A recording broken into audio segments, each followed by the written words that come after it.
mustaqil O'zbekistonimiz shonli va barakali 35 yoshini qarshilamoqda. Barcha fidoyi kasb egalarini yurtimizning eng ulug', eng aziz bayrami O'zbekiston Respublikasi mustaqilligining 35 yilligi bayrami munosabati bilan yana bir bora chin qalbimdan muborakbod etaman.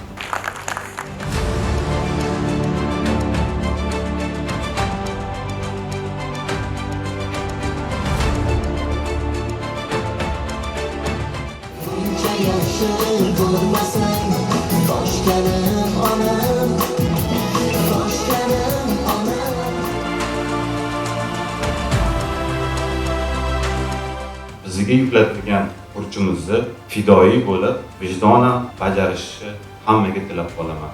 Yana bir bora bayramingiz muborak bo'lsin. Sog' salomat bo'ling.